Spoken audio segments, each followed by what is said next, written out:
In the beginning, there was baseball. It is Wednesday, August 19th, and I don't know if you folks see anything different about our show today, but it feels a lot like fucking 3 months ago, doesn't it? So close I can punch you in the face. I know. He's probably going to punch me at some point because I'm going to piss him off because he's a jack-off. Speaking of which, Evan, how are you doing today? Doing pretty good. This is 27 Down, perfect podcast for the perfect game. You can follow me at Evan D. Wetzel 4 on the Twitter. You can follow CJ at something else. Man, I'm forgetting. Oh, CJ in Pinstripes. You can follow me at CJ in Pinstripes, or you can follow the show's Twitter at 27 Downcast. 27 Downcast. This feels cool. We're probably not, the safest people on earth right now, but hey, we are brave. Or at least I am. We're very brave. We're both very, very brave. We're both very brave. We deserve a people. participation trophy for this. We deserve a cookie for this. This is amazing. What kind of cookie? You got to pick. Chocolate chip. Chocolate chip cookie. Okay, a little boring, but good. I asked the question, but I didn't really have one off the top of my head either. Jackass, you were so ready to judge me before you even had your pick. Does an Oreo count? Is that a cookie? Of course it counts. Sure. Is it a cookie though? That's a good question because it's its own. We're kind of delving into the whole. Because is Oreo the brand or is it? Well, no. You see, what I'm getting at is, so it's kind of like the whole question of is a hot dog a sandwich, which obviously not. Is an Oreo a cookie? Because a cookie is a single object, whereas an Oreo is a sandwich of 2 cookies and cream. Is that a cookie? Well, what's that thing called? The Chipwich or whatever? Is that a cookie? I would say no. It's a sandwich. It's a sandwich cookie. Yeah, I would say that's a sandwich cookie. Would you say that a moon pie is a cookie? Well, that's kind of a bad example, moon pie. But a whoopie pie. A whoopie pie is not a cookie. A whoopie pie. That's what I meant. Yeah. But I think a whoopie pie is cakes with cream in the middle. That's exactly what. It's basically 2 soft chocolate cakes with the. So is that a cake? Does that count as a cake? I think it is. It's softer than a cookie, but it's the same thing as an Oreo. It's just not baked. It's called a pie. God damn it, But it's Joe. not a pie. Hold on a second. I don't know It's if not anyone. a pie at all. Hold on. It's not I a don't pie know at if all. anyone heard that. If you need your own microphone because now you're an important part of the show. Yeah, Joe does need a microphone. A moon pie. Yeah, Joe. It has pie in the name, but it's not a pie. Do you know what a pie is? Do you know what a pie is? A pie has a crust and filling. Right, that's what I'm saying. But there's no crust. Wait. There's no crust. Oreo. What? Crust, pie filling. An Oreo is not a pie. Get the fuck out of here. Would you consider a Mississippi mud pie to be a pie then? There's no crust. I thought a Mississippi mud pie is when you're floating in the river and you shit your pants. If it happens in Mississippi, maybe, but a Mississippi mud pie is basically just chocolate pudding on top of a chocolate cookie base. Like a whipped chocolate. I mean, I'd be more willing to say that that's a cookie before I would say an Oreo is. But it's not. Is it a pie or a cookie? It's in a pie dish with no, the thing you said before, the crust. Thank you for joining us, everyone. We got a lot of baseball to talk. I guess I'll start off with something kind of entertaining because I really, really like it when people act like bitches. So I'm going to start off with the whole Texas Rangers, San Diego Padres incident. Let's do it because I'm excited to chime in on that as well. There's a lot to go on. So Padres are winning. I think it's 10-3 in the 9th inning. Bases are loaded. A 3-0 count to Fernando Tatis Jr., who's having a monster year. I need to talk about him once you get done with your major point because he is doing something we have not seen. He deserves attention. He decides to swing 3-0, and it's such a meatball pitch.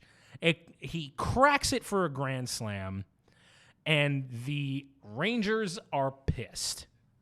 They were beyond pissed. I mean, the second he swung, they showed over to, I think it's Chris Woodward is the manager, I think.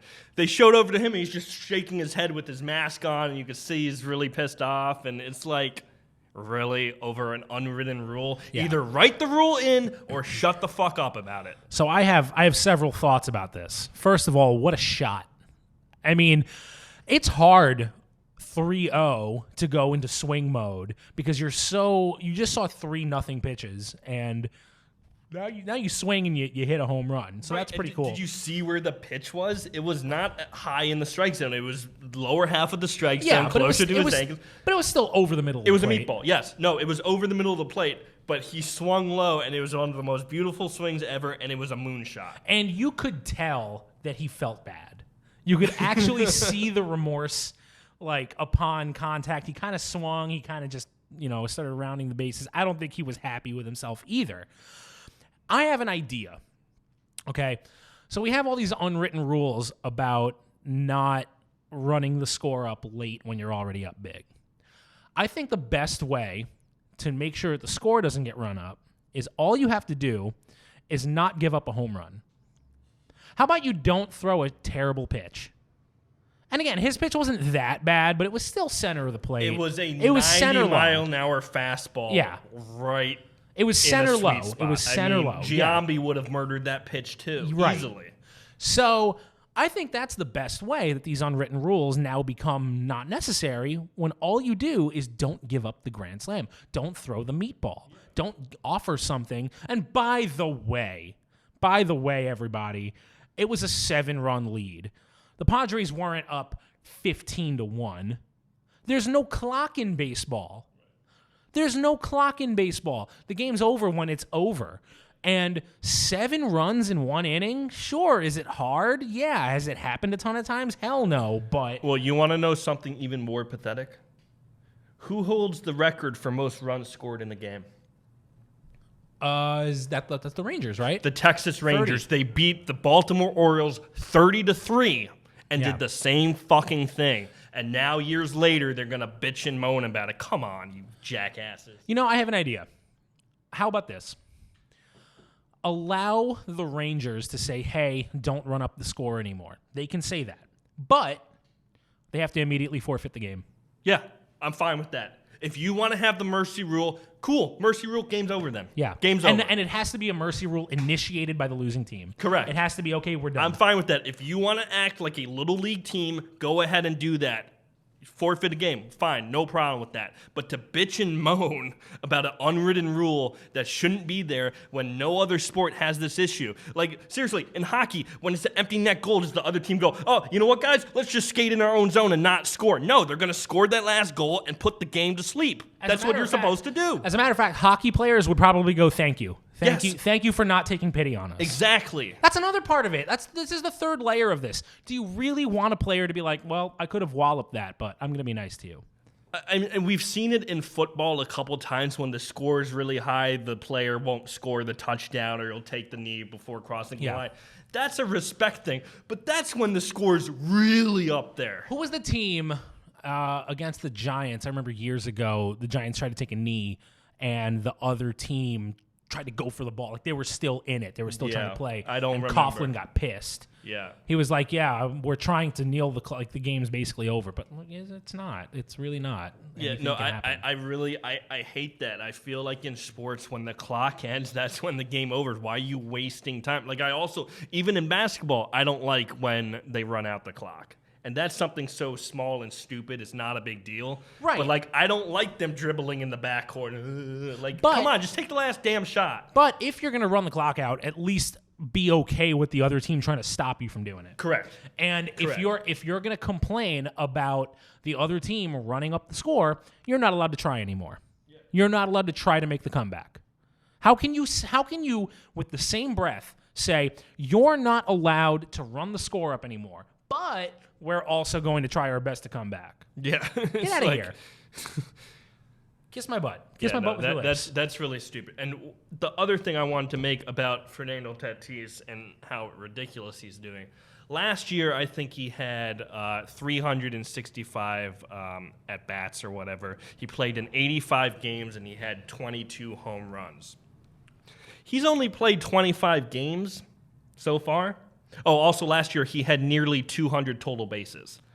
He's played only 25 games this year, and basically has half of those stats. 11 home runs. He has 71 total bases. I mean, he's leading the league in total bases. Trying to pull up his stats right now. Keep in mind, everyone, this guy's only 21 years old. It's ridiculous how well he's doing. And last year was in 25 games, in 112 plate appearances, he has 11 home runs. He has driven in 28 runs. That means he is currently driving in more than a run per game. Yep. He's striking out a lot, but hey, man, he's batting .310, slugging .710. He has put up 2 WAR in 25 games. Yeah. So if we extrapolate put up 5 that, last year, I believe. Let's say he plays 150 games. That's 5, 6, 7 times 2. That's a 14 WAR season if he keeps that up over a course of a season. Yeah. You haven't seen numbers like that since like the 30s. He hasn't even played a full season. Yeah. And his stats are already significantly better than someone that might. And can I please remind everyone who the Padres traded to get him? James Shields. Thank you. They traded James Shields to the Chicago White Sox to get Fernando Tatis Jr. The White Sox have done an amazing job, don't get me wrong, of building a bunch of young talent. But man, did they... And to be fair, I think Tatis was in single A at the time, so he was something of a lottery ticket. But man, that lottery ticket has the numbers on it. I mean, you can look at both the Padres and Tampa Bay as making some of the most significant trades of the past couple of years. I mean, getting Meadow and Glasnow yep. for Archer. Jesus Christ. That's a lopsided one. That's about it. Speaking of trades, by the way, you wanted to talk about trades. Yeah, no, we're getting closer to the deadline, and I know people get excited about that, so I thought maybe we can go over some other trade possibilities. It's going to be interesting because I still think a lot of 500 teams are not going to be as willing to trade there. Or lower, honestly. Or lower, exactly. Honestly, I was gonna bring this up later because I kind of wanted to discuss like the teams that are currently in the playoffs as of now. The Rangers are under 500, but they're like a game and a half out of a playoff spot. Yeah, and Mike Minor is 0-4 with a 6 or 7 ERA, and he's their best trade chip. So it's like... Yeah, you kind of start to wonder. You're not going to get much for him. They're not going to just throw him away just because. In a sport that currently, the way that baseball's set up, it's 8 seeds on both sides. There's 15 teams. So that means you got the 8. So that's, first of all, that's the majority of teams in the American League that are going to, or the National League, either one, that will make the playoffs. Astros have been shit this year. They make the playoffs. Yes. They're in. And then there's like 3 more teams that are like a game or 2 away. So that right there. That brings us to 11 teams. There's only a few left that could potentially trade. And I'm sorry, man. Who are you going to get from the Royals other than Merrifield, who's already 31 years old and could decline any moment now? Who are you going to... He has a great contract, though. It's like $16 million over the next 3 years. He does. He has a great contract. And, you know, that's something that the Royals will bring into negotiations. Yeah, I mean, they have a lot of those type of players. Hunter Dozier's a good player they can move. It's have all these weird players where it's like they're at the end of their prime with the Royals, and other teams are going to notice that and not pick up on it. You're not going to grab a 31-year-old unless it really shifts your outcome to win the World Series. And I don't think Whit Merrifield is going to do that for a majority of the teams looking for him. Yeah, so basically there's 3 teams that right now could and maybe should sell. You're looking at the Mariners, you're looking at the Royals, you're looking at the Red Sox. Yeah. And the Red Sox are kind of interesting because they have some really good players. So if you're the Red Sox, do you move a Xander Bogaerts? Do you move a JD Martinez? At this point, you have to, because if you look at how horrible they are, they're the worst team in baseball right now. They're at the bottom, and they have very little resources because of what Dombrowski did. Their farm system's not very good. They're at the top of the salary cap. They got a lot of issues, which is why they traded Mookie Betts for basically nothing. I mean, they didn't even get the pitcher Gastrol because of medical issues, and he's lights out for the Dodgers right now. I mean, he's pitching like 98 miles an hour and a nasty slider. Yeah, and if you're a Red Sox fan, and I'm looking at you, Terry, friend of the show, Terry Cushman. Terry Cushman, shout out. We're looking at you. You had to know this was coming, and I'm sure he did. I'm sure he knew that the depletion of the Red Sox farm system was coming when you hired Dombrowski as your that's his claim to fame. That's what he does. Yep. I have another friend. He's from Canada. My buddy Mike. How you doing, Mike? He and I talked about this in lengthy detail, and he saw it coming too. So I think most rational, diehard Red Sox fans understood that when you got that championship, you went full throttle to get it. You had to use every resource you had to get that championship, and I guess to a lot of people it would be worth it. To me, it's not. To me, I would rather be in the position that the Yankees are in right now. We're one of the top teams in baseball, if not the best, and we have a significant top 10 farm system with resources that are going to go into the next 10 to 15 years. I mean, there was an interesting question when I was listening to the Michael Kay show. They had Joe Torre on. And they asked him, they framed it like this. They said, the Red Sox in the last 10 years, one second. They said in the last 10 years. That's the thing that I'm talking about. We're doing a goddamn show and he has to stop to do a burp break. Are you fucking kidding me? No, and he tied. I knew he was doing this. He stopped himself. He did the I'm gonna do this dumb shit look, and then he fucking did the dumb shit. And now I don't even know what the next point is. And I'm screaming in the microphone because he's just sitting there laughing like a fucking idiot, thinking, "Oh, this is hilarious! I'm burping into a fucking microphone." Get your fucking point across. I'm okay. He's back. We found him. Oh, man. We found Evan. We haven't seen him since March 12th. Like, I'm sweating from my anger right now. He does this all the time. Anytime we hang out, and it's been since March I haven't seen this guy, and I knew it was coming today. Oh, man. You talk. I'm going to enjoy my beer a little bit. The funny part, everybody, when we were getting this show together, we were kind of predicting how we'd be. Not like forcing it or anything, but like we had ideas. And Evan and I both came to a consensus that I was probably going to rant a lot. But here we are. There's only one and only one rant man. There is only one rant man. Because you know potty shit pisses me off. Like, we're doing a fucking show. He's farting, he's pooping, he's sneezing. I'm like, pooping? Jesus Christ, dude. Hold on a second. This is news to me. I'm pooping? I don't think I pooped.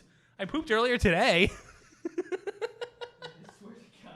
Okay, hold on a second. You laughed at me saying doo-doo on the way up in the elevator. Doo-doo is funny. I call everyone man shits, sand shits. Like, that's funny to me. But actually seeing the doo-doo? No, I haven't shown you any doo-doo. Nobody's shown you any doo-doo. Fucking farts and burps and sneezes. Okay, sneezes can't be controlled. I can control a burp. Yeah, that's true. Sneeze. I hate fucking driving and I sneeze. Oh, yeah, that's the worst because you can't keep your eyes open. You can't. It's physically impossible, and I'm literally yelling at the top of my lungs in between each sneeze. Fucking hate sneezes. Choo, choo. I fucking hate it, dude. Yeah, that one's scary because that's going to be the moment someone decides to stop short. Yeah, no, exactly. And then, and I'm an aggressive driver, so you know I'm driving 80 when I'm sneezing. Yeah, because you're an asshole. Yeah. The point that I was trying to make is I don't even know what we're talking about anymore. I'll bring it back. Okay, thank you. So it was Joe Torre. He was on the Michael Kay show, and they framed it like this. They said, in the last 10 years, the Red Sox have won the World Series twice, and have finished in last place like 4 times, while not even making the playoffs a total of 7 times. So twice in, winning the whole thing, 7 times not even in the playoffs. Would you take that, or would you take your team making it to the playoffs every single year, fighting to get to the, wherever they're eliminated, they're eliminated. It could be the first round, it could be ALCS, it could be World Series, but they don't win it. Which of those would you pick? I'm sorry, but I'm picking exactly the formula that the New York Yankees have had, because in about 23 years, I think we've only missed the playoffs, 3 to 5 times? Twice. If you count the wild card game as making the playoffs, then there's only 2 years that the Yankees missed. That was 2008. That was maybe it was 3 times. 08, 13, 14. Well, okay, so the brutal seasons that I always think of are between 13 and 15. We're pretty. And then 16, we made the trades when we were rebuilding. But you make these trades, and then in 17 you go from a rebuild to a possible championship team if the ass turds don't cheat. Yeah. So, which is the most frustrating thing ever, because you have a player like Aaron Judge, who you saw in 16 come up, struggle real and bad. then you saw him improve on all those struggles literally the next year. That, by the way, just a quick note. I always have to do this because anytime we mention 2013, I just want to revisit the 2013 opening day Yankee roster. Ready for this? It's embarrassing. Leading off, center field, Brett Gardner. Batting second, the shortstop, Eduardo Nunez. Batting third, your second baseman, Robinson Cano. Hire me for voiceovers. I'm good at it. Batting cleanup at first base, Kevin Youkilis. Batting fifth, the left fielder, Vernon Wells. Your designated hitter, the big bat, batting sixth, Ben Francisco. Batting seventh, the right fielder, the greatest of all time, but not really, maybe kind of, it depends, Ichiro Suzuki. At the age of like 9 million. Batting eighth, third baseman, Jason Nix. Lance Nix' brother. And rounding out the lineup, your catcher, Francisco Cervelli. Taking the mound, CC Sabathia. I mean, beyond Brett Gardner, Cano, and Sabathia, you got a bag of dicks there. Yeah. And I guess this was before Travis Hafner decided to finally play. I have no idea. That was after we had him to. Yeah, something was up with Travis Hafner if Youkilis was playing first base. Kevin Youkilis.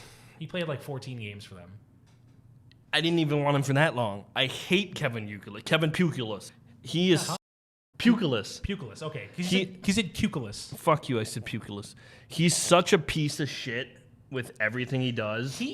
I hate him. Really gross looking. Like he looks like the kind of guy who likes to sniff people's toes on the bathroom which stalls. is why he belongs with the Red Sox. Yeah. Look, you know who else is perfect for the Red Sox? Verdugo. Verdugo looks like a gross Red Sox. He looks like a gremlin. Yeah, he looks like the type of person that takes 3 showers a day and still looks like he's homeless. I was going to go the opposite. I was going to say he looks like the kind of guy who intentionally doesn't shower for days at a time so he could collect the grime in his groin. Works too, yeah. And then like ball it up and eat it. Anyway, so okay, I'm not even going to react to that fucking nonsense. I actually grossed myself out, which is a feat. Let me tell you. That's enough about the 2013 Yankees though, because that makes me sad. That's a dark time. And by the way, I got to be honest with everyone. I was alive, but not yet having thoughts the last time the Yankees even finished under 500. Yeah. So I don't even want to think about those days. Like if that team managed to win like 88 games, then just fucking imagine how much worse it could get. Why would you sell your soul to win a championship when you don't need to do that? The Yankees haven't needed. We have 27. We don't need to do that formula. It doesn't work.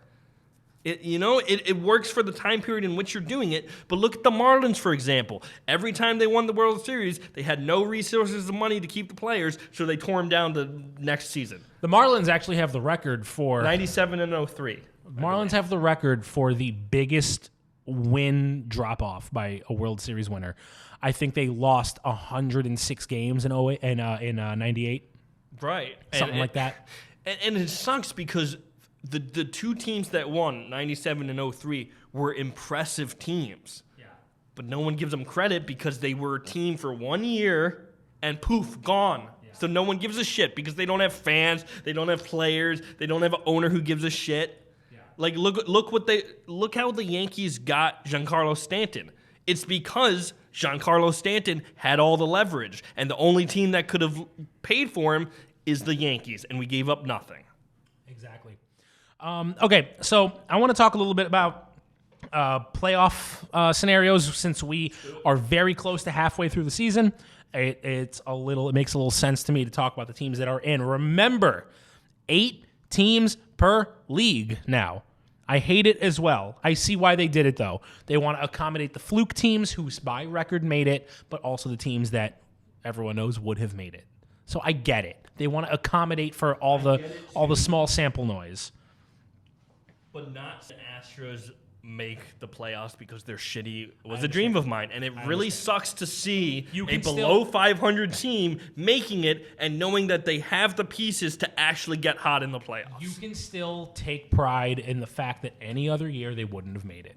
That will never go away. That is always the thing. No, okay. they wouldn't have. I mean, and look how distraught players like Altuve is. Like, he's really not okay. Good.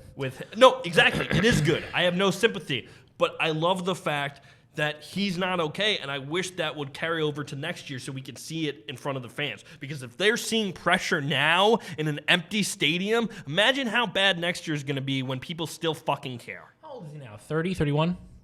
He was with the Astros when they were still in the National League. Yes, he was. Oh, shit. You're right. Yes. He's got to be... That's like touch 30 or about to cross over. When did they move to the American League? That was like 2010. No, maybe I'm wrong. No, maybe it was he not that far back. I want 2012. Between 12 and 13, 14 is when they. Because remember, 2015 they made it to the play-in game and beat the Yankees. So they were a good team by then. And remember, they were trash in the American League for like 3 years. Yeah. 2013, the Astros moved to the American League, and Altuve was already there. I'm pretty sure he was there even before that. Okay. He's exactly 30. He turned 30 this May. Okay. And what was his first year in the league? His first year was 2011. 2011. So, yeah, he was with them when they were in the National League still. So, hey, I mean, he was young when he came up, but, dude, Father Time comes for everybody. And some people are great, but it's just you can't like a guy who cheated. I don't know what his stats are anymore. Yeah, bang that trash can, Altuve. That's all you got to do. All right. Dude, it pisses me off because I actually really liked him when he first came into the league. I had so much respect for a little guy who could constantly hit at a 300-plus clip. That's not something you see every day. And to find out that he is one of the ringleaders in the cheating scandal that cost us our chance at a World Series. I'm sorry. You're never going to convince me otherwise. He had a goddamn buzzer under his jersey. He did. I saw it. Period. I'm sorry. I saw what I saw. I believe that's what I saw. Period. Until you show me the evidence that I'm wrong, I'm not going to believe you. All this BS about him not wanting to show off like a shitty tattoo, Please. or his He's wife at the beach not every wanting other to. day with his shirt off and his Get the hell tattoo outta here. shirt. Fuck off. You boner. All right, I want to talk playoffs. So, so we got the Yankees. I'm sorry, dude. That one. Seriously, can we open this window so I can throw him out? This is fucking annoying.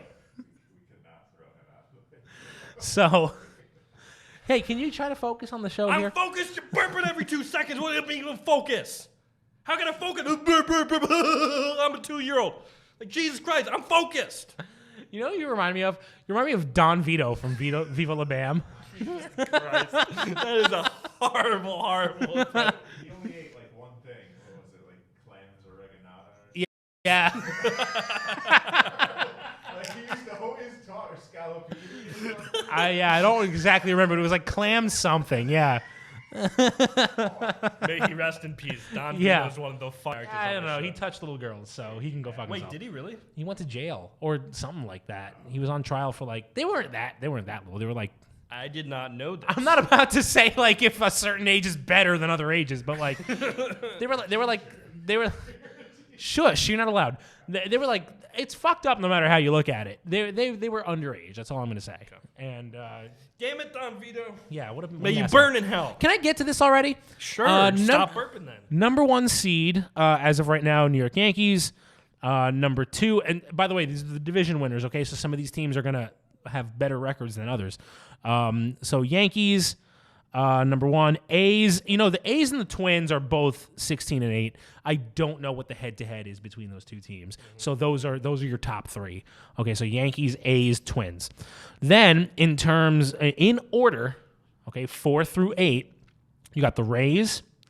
You've got the White Sox. Then after that, You've got the Astros, unfortunately. You've got the White Sox. And then the final seed is the Orioles. Okay, yeah, I thought. No, there's one more. There's one more. There has to be. I knew the Orioles were hanging in a bit. 1, 2, 3, 4. Oh, I'm sorry. The Indians are the 4th seed. So the Indians go there, and then Not the and then. Orioles. Or, yes, Well, the Indians. Oh, so let me do that again. Orioles, So Yankees, and then A's, Twins. Then it's the Rays. That's 4. 5th seed is the Indians. Okay. 6th is the Astros. 7th is the White Sox. 8th is the Orioles at exactly 12 and 12. Some teams that are close but not quite. The Blue Jays and the Rangers are both a game and a half out of that 8th spot. And if you would believe it, I would have never believed this in a million years, the Tigers are only 2 games out. Yeah, it's Hell, the amazing. Royals are 3 games out of a playoff spot. It's amazing because we've talked about how brutal Baltimore and Detroit would be this year, and they have. I think we both thought they would improve significantly because they were really trash last year, but they're doing beyond what I thought, to be honest. Yeah. Yeah, the Orioles are doing way better. Even the Tigers are doing way better. I I had the mean, Red Sox above the Orioles this year. I had the Red Sox in 4th and the Orioles in oh, I last, but- definitely did not have the Red Sox in last place. No. You know, even last year, I was saying that the Red Sox true talent is somewhere between 2018 and 2019. I thought that they were somewhere. One year they overperformed, one year they underperformed. I thought they Yeah. were somewhere in the middle. Yeah. I thought I I thought they were like a true 93 to 96 win team. Right. I would have never guessed this to be that. And you Well, know, because in 2018, I mean, they really roll through. I think they only also cheated. lost. Yeah, they did. But I think they only lost about 3 games in the playoffs. I'm shocked that it's this bad, but at the same time, you got to take this year with a grain of salt in a lot of cases. Of those teams, can you see any of them losing ground? Can you see any of them potentially the top 8 not being there? I Obviously, think Cleveland has some issues, and I think it stems from the issues that 2 of their players did. I think Plesac and Clevenger really fucked up. Yeah. And I think that your teammates hold you accountable. It's the what's same crazy? thing with the people you work with. you know what's crazy? This is the same issue that Terry Francona had with the Red Sox his last year there. He just lost the team. Yeah. And this I'm sorry, this goes under losing the team. You know, you're ultimately the buck stops with you.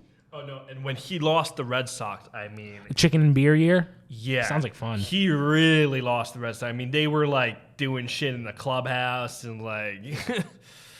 So yeah, I it's not good, especially because Clevenger basically threw Plesac under the bus, and Plesac's like, wait, what? Yeah. So he looks like an idiot. They both look like an idiot, and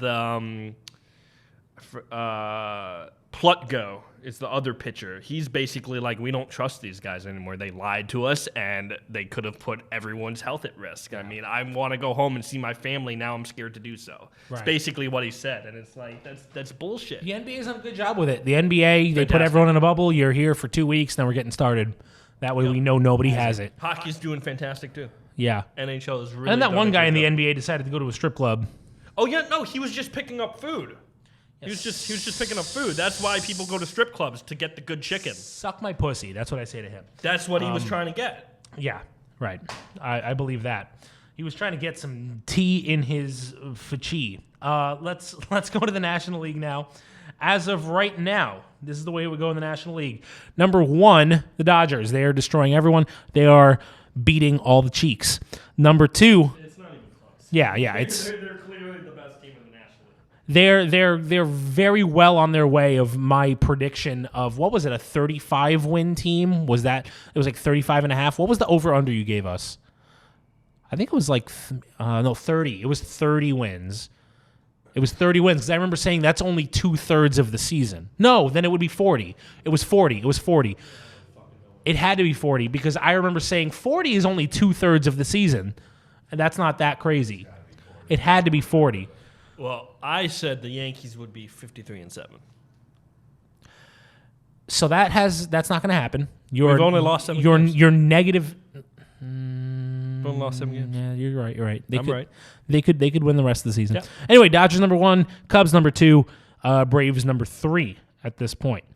Then from there, number 4, you have the Rockies. Number 5, you actually have the Diamondbacks. So that's the top 3 NL West teams back to back to back. After number 5, number 6 is the Marlins. I can't believe I just said that. And I'm going to stop at number 7. Number 7 is the Padres. Okay. By the way, that's 4 NL West teams making the playoffs. That's insane. Crazy. The Giants won't make it. They suck. But all those other teams. There is a reason why I'm stopping here. Because the Phillies, who are 9-10, by percentage are the next best team. Yeah. But by games played, they're not because they're 9-10. Right.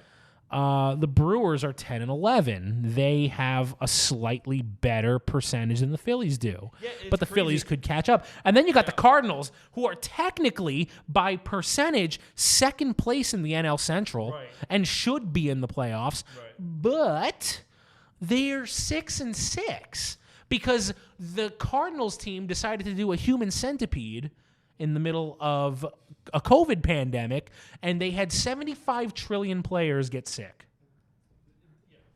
I mean, you said they're, 6-6 or something? They've only played 6-6. They played 12 games, and we were talking about how Tatis has played 25. Yeah. Dude, the Padres are an interesting team because they're either going to be this good or blow the fuck up. So here's the thing. The Padres play in the same division as the Dodgers, right? They play in the same division even as the Rockies, who are doing pretty well this year. If I was a playoff team and I ran into the Padres, I'd be scared. Yeah. They're playing in a tough division, and they're still above 500. And that's a sleeper team right there. Has improved so incredibly. I mean, they haven't even brought up Mackenzie Gore yet, and he's supposed to be better than Paddox. And Paddox is nasty. He struggled a little this year, but his stuff is really good. And they're saying Mackenzie Gore is probably one of the best. You know who's doing real well so far? Dustin May. Okay. He's awesome. I wasn't expecting him to, but I should have, because it's like, what a surprise. A guy comes up, a pitcher for the Dodgers, and he comes up and immediately is amazing. Yeah. How many times have we seen this? This picture paints deep, itself. Dude, look how deep they are. Gavin Lux is one of their top prospects, and they sent him down because there's no room. Yeah. And he came up apparently struggling. He gained some weight. He looked a little slower. So they sent him down. It's not a big deal. They're going to get the year of control. But the fact that they have a player like Gavin Lux who they can do that with, it's pretty crazy, and I very much look forward to them losing in the NLCS. You know, I don't like the Dodgers. I really don't. I just don't like Dave Roberts, and this stems back to 2004. I've had issues with him as a manager for sure. Those bases, I hope he stubs his toe, but his pinky toe, and it's the middle of the night, and his wife is nearby, and he can't vocalize. He has to just on the inside, because if he screams, she'll wake up and she'll take the kids and leave. Do we have anything else to discuss today? What else do you want to talk about? Is there anything else? There's always stuff to discuss. I hope not, because I really have to pee. But if there's many stuff, I will leave this room and go pee for another 30 minutes. In 30 seconds, I'm leaving this room to pee. No, I mean, I wanted to talk about LeBron's night real quick. Go for it. I'm gonna pee. Go ahead. He literally broke a record last night, but because they lost, no one really gives a shit. He's 35 years old. He's been in the league, 16 years or something? Who knows? But he's been in the league a while, and he becomes the first player in NBA history over the playoffs. He did this last night to, I think, score 25 points, 15 rebounds, 15 assists. They obviously lost, but it's not LeBron's fault they lost. Look team, for example. He had Caldwell Pope was 0 for 9, and Caruso hit 2 points. So you had two significant bench players who went about, 50 minutes between the two of them, and they could only put up 2 points. And one of the shots that Caruso took was a chuck-away 3 with about 3 minutes left. Why was he taking that shot? It's like when you're down and you just need a three-pointer from the Lakers, who is taking that shot? Who is a good three-point shooter on the Lakers who can hit that? So you're not going to give it to LeBron for that. He can, but you're not giving it to AD for that. Who's the guy you would give it to? Marquise Morris? No. They don't really have anyone on the bench who can significantly impact what's going on, and I think that's the complete opposite of what Portland is. Portland's stacked. I mean, you look at Melo, for example. He's basically the sixth man, and I think he got close to 20 points last night. I know he hit a clutch three-pointer in the final corner, which basically buried the Lakers. So we will see if the Lakers can come back. I think they can. I think LeBron can definitely come back, but it's going to be sad if they lose to Portland, especially because it'll be, I think, the first time in LeBron's career to lose in the first round. I agree with all of what you've said. I agree with every single thing. The New York Rangers got the first overall pick, which is the first time they've gotten the first overall pick since 1965. In 1965, when we got that pick, we picked a player who never, ever played in the NHL. So, not one game. I don't even know his name, to be honest. But the fact of the matter is, we got number one. We're probably going to take that Alexis kid. I can't pronounce his last name. I think it's French or something. Something like that. We're going to take him, and he scored 112 points in a shortened season this past year because of COVID. So he's going to be nasty. I'm excited for it. He's a left winger. The NBA draft lottery is tomorrow night. The Knicks have a small shot of getting the first pick. They're not going to get it. I think they're going to be around 5 to 7. God hates them. Yeah. That's all we have for you guys today. This is 27 Down, the perfect podcast for perfect games. See you guys next week, hopefully in the studio.